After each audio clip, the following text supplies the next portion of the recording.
I always wanted to be a nurse. My grandparents told me I had to be either a nurse or a teacher in order to make my way in the world. So somehow I found a way to do both, to be a teacher of nursing. It was around March of my senior year in high school. I had three friends, two friends. There were three of us in a group, and we were buddies. We were little. We were shrimp. And the other kids in the higher grades used to tease us all, but I guess it took one of us to make up one unit, and we discussed it, and we decided that we could best be nurses, and that's what all three of us did. We became nurses by way of Tuskegee University. In that March time frame that I mentioned, I went I walked on the campus and asked to see the dean. I knew it would come to her desk, and I told her she was just returning from someplace, and we met out on what we called the ramp of the building of the nurses' home. Nurses lived together on campus. So I told her that I had just come up to apply to enter the School of Nursing. And she asked me how old I was. I said, well, I'm 15, but I'll be 16 when I get here. She said, oh my Lord. She said, well, you have to be at least 17 to come in here. And I hadn't finished growing. And I said, well, I'm finishing school, so I have to go someplace. And so she just looked at me. And when time came for us to get our letters of acceptance, she had accepted me. And she was a part of my life going forward.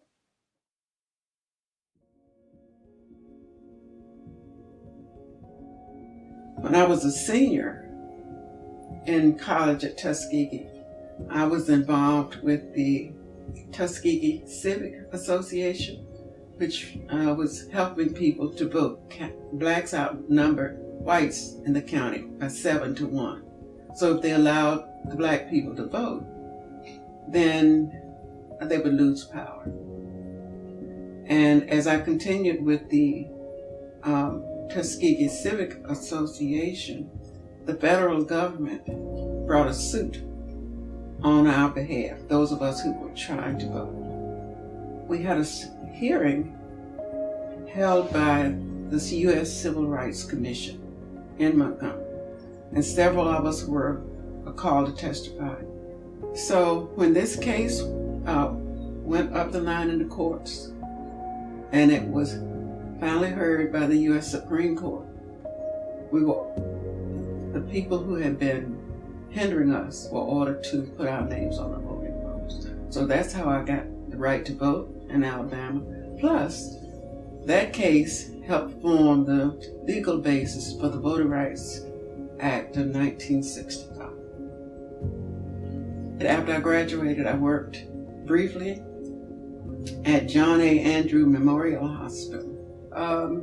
After I worked for about 3 years, I decided that I needed to make a change because I might wind up having all of my work history at Tuskegee, and I wanted to broaden my scope. One of my friends, Dr. Ann Emery, and the then dean at Coppin, kind of asked, I was to go to lunch with Ann Emery that day.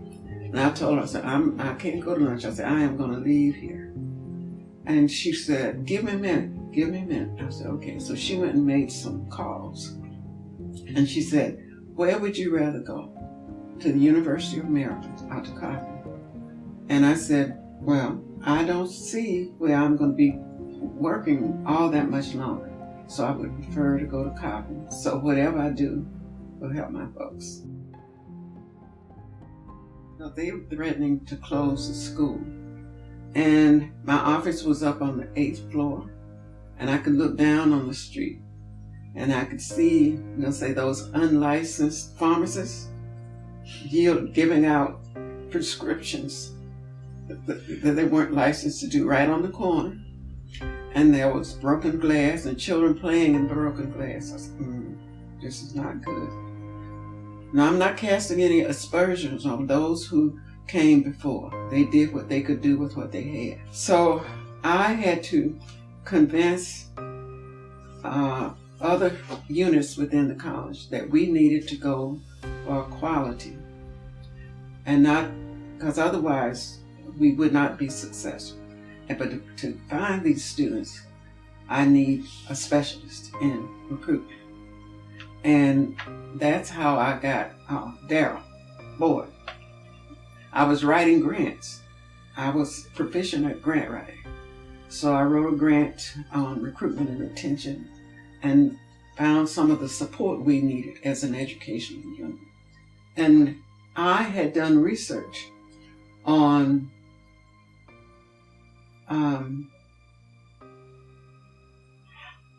shall we say, non-traditional learners. And these are described as people who are older than the average college student. They have jobs, they have children. I had developed modules, videos, those kinds of things. And the students could do those on their flexible time frame, which means they could still go to the PTA meetings or whatever they needed to do to care for their families.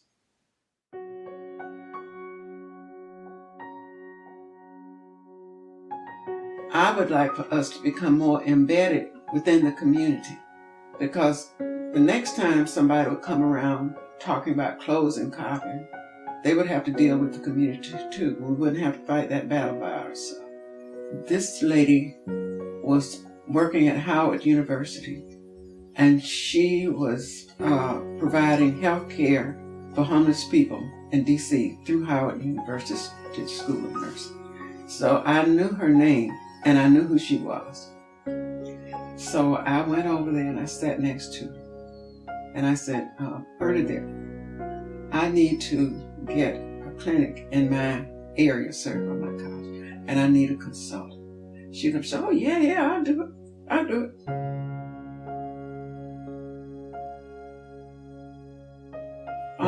The grant name was Coppin State College Nursing Center. That's what they were putting out the money for, nursing center. And I didn't at first want to label it a clinic, because clinic had a negative connotation, because we wanted it to be oriented toward our citizens that we were serving. I wanted Afrocentric art. I told them, no, don't put up any pictures of horses or anything, not in my clinic. We worked with the campus architectural team, and I just put down what I wanted, and they just developed some structure. The basic structure was already there. Now that's the first clinic.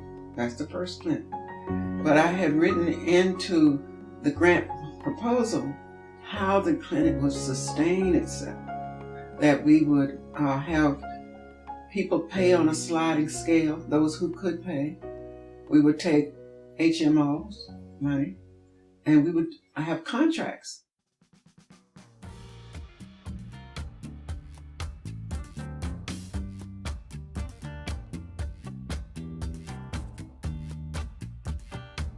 It was a special day. I knew it was a special moment, but it was just a matter of just keep going, Doris. And I was looking forward to meeting guests who were proud of what we had done. They came from the university system.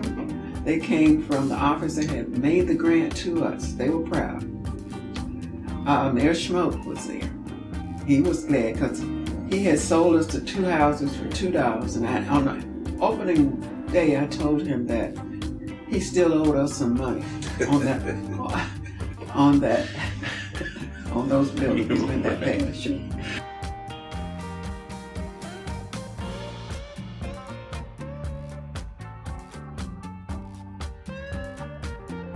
Well, I'm still standing on those promises made by my family, They're with me. Those who passed and made great sacrifices, and those who are living. And my term family is inclusive.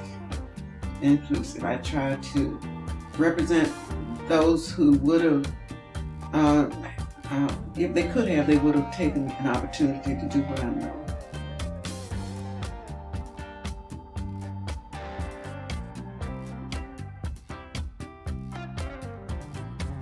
I was blessed.